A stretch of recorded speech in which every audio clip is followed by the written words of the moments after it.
Have you ever jumped the cue ball in a game of pool? You know that first time you did it without miscuing and it just felt incredible? Well, the problem for me is I don't actually own a jump cue. So imagine the surprise I had when I realized I could actually jump using just my brake cue. What? Originally, this week's video was supposed to be about different ways to brake in 9-ball and then testing each one. And after hours of research, I realized something. I'm not gonna be able to retain this information unless I put it to practice and actually get on the table. Then I came across this video from Sensei Nate Plays Pool where he shows a setup for a strange way to brake in 9-ball. And I only watched halfway through the video before I just knew I had to try it. So I started walking to the table and clearly I needed to watch the rest of the video because I didn't know what to do. So I went back to the video and started watching the rest of it. And then I heard one tiny detail. Now, keep in mind that this brake is much more like a jump shot than anything else. So I started to wonder, could my brake cue actually jump a ball? So I grabbed my brake cue, I set up the ball in front of me, and on the very first try, the cue ball jumped the object ball clean. So by the end of this video, I'm gonna go ahead and test two different things. One of those being how far away can I jump over another ball using just the brake cue? And also how many balls can I jump at the same time? So I have a steady bridge. So I have 4 fingers on the table.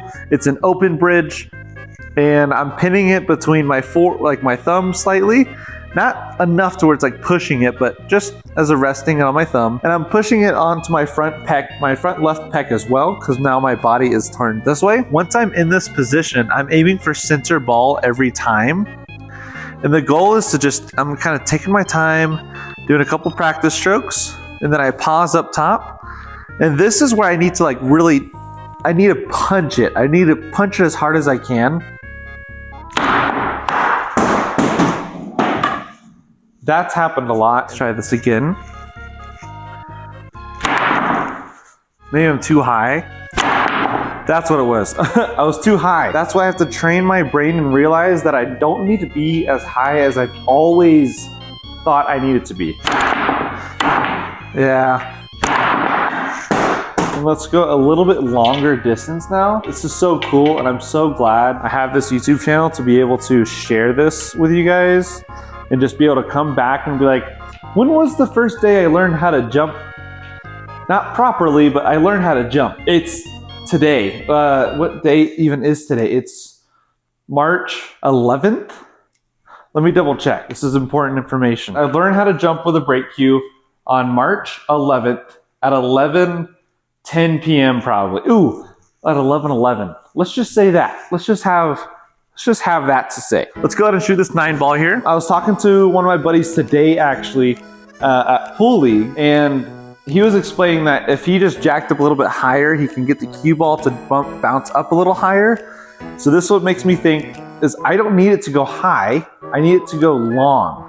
So I'm gonna kind of put myself farther back down to kind of extend the jump longer than it is higher. Okay, I hit my mark. So close. Is that like here? I'm gonna say, oh. Bam! Yes! I wish I could explain more about how I'm doing it.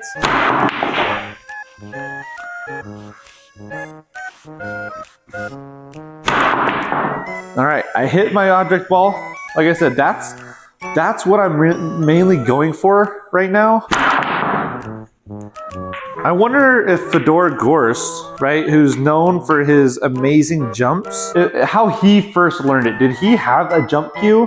Did he have a brake cue? Did he have a playing cue with a hard tip? Like, how did he learn how to first jump? Let's actually go a different route here. So if I hit, that wasn't even close.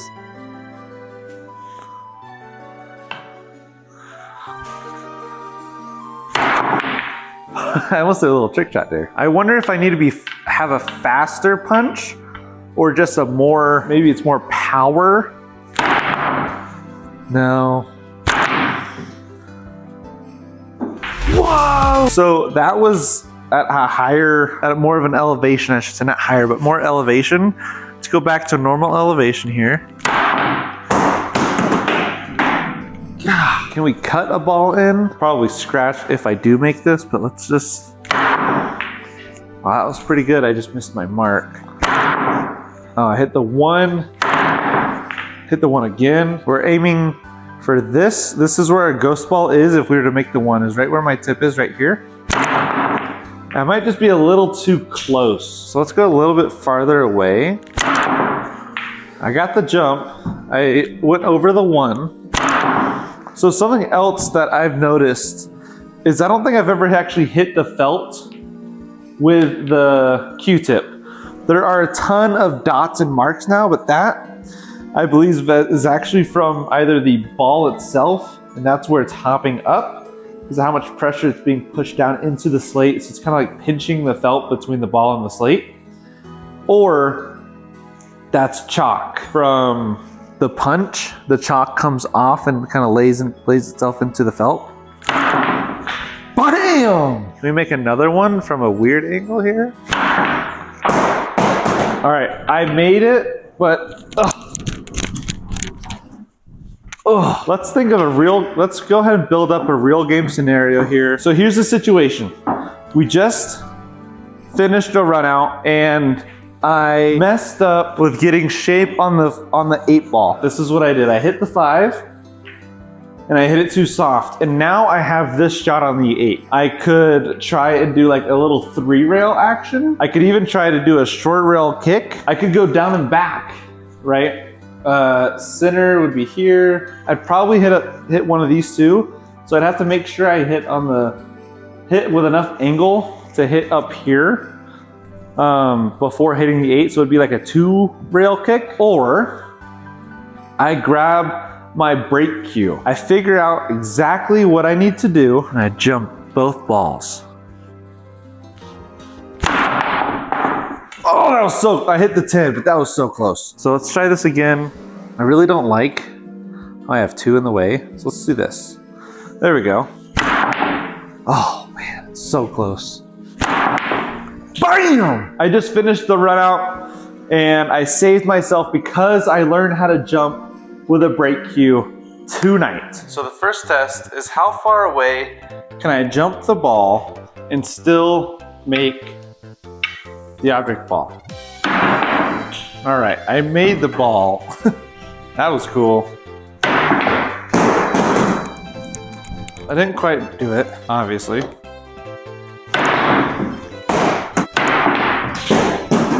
I don't even know how that's possible.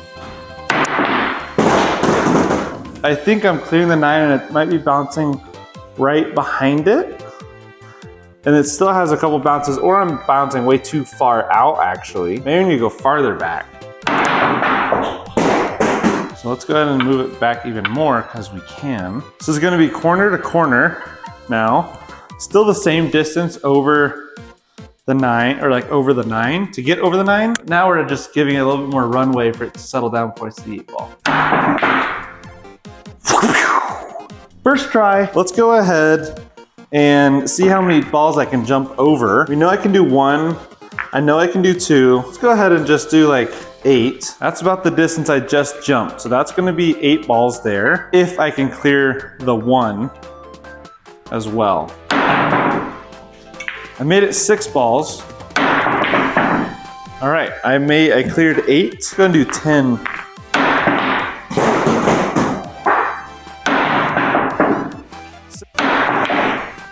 Okay, so I've jumped 11. We're now gonna go ahead and try and jump 12. Oh, I hit the 12.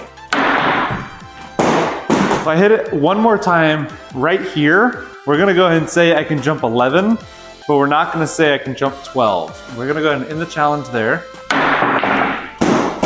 So I didn't keep it on the table, but that's okay. I think it's okay. But we did jump 12, so now we're gonna try and jump 13.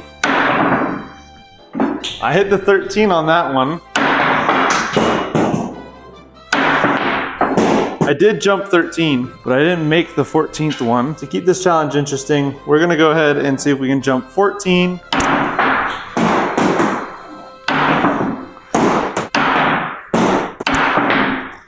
Oh, Oh, let's go ahead and try one more time here. And we're gonna pull out this extra cue ball. And if I can make this, I can clear an entire rack. Gotta clear the 15 and try and make that extra cue ball. Oh, wow. Super close. Oh no. Okay, one more attempt.